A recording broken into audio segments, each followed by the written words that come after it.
Okay, I'm still going through the book of Luke. And I also found out last time when I was going through my Bible and cross-referencing things, mine's got a lot of stuff in it that should be in it that's not, which bothers me, especially in Genesis, because I was going over Genesis last night for stuff. There's some wordage just different, which bothers me, so I'll have to look into that. But anyways, I'm still going through the book of Luke, or I was going through the book of Luke, and I'm still going over what I went over. And this one's over Luke 6, starting at 27, so hold on. And y'all bear with me, because I can't read red very well, so... But to you who are listening, I say to love your enemies, do good to those who hate you, and bless those who curse you. Pray to those who mistreat you.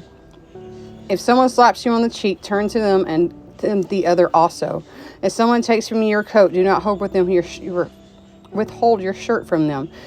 Give to everyone who asks of you, and if anyone takes what belongs to you, do not demand it back. Do to others if you have done to them.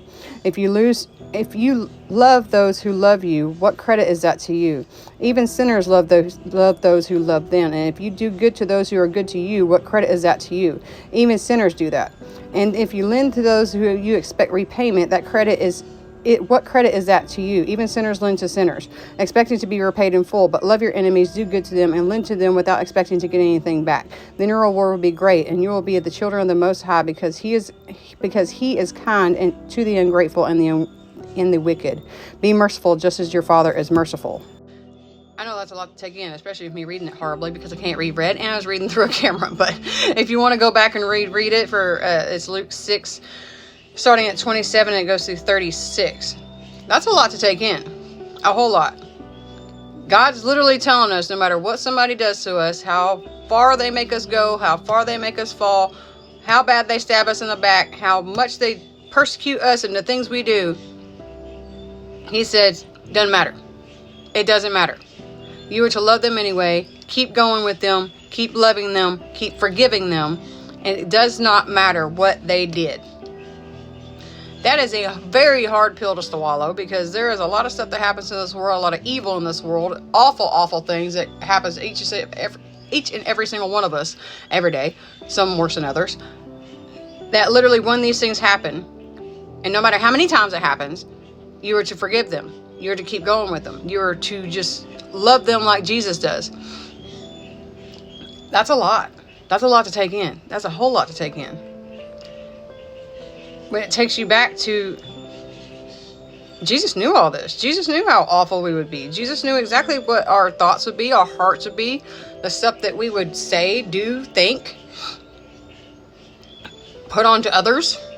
He knew it. He knew every single bit of it.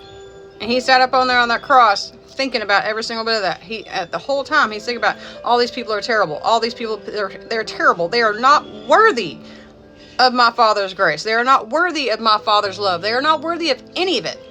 So I'm sitting up here hanging on this cross, hoping that one day that they see and believe and know what I did, feel what I went through, feel my love for them, my grace for them, my forgiveness for them, and hopefully one day to see that that was enough for them to turn their eyes from their sin and from their life and from everything in their past and everything they got going on and everything they want to put on other people, and see, this is what I did for you.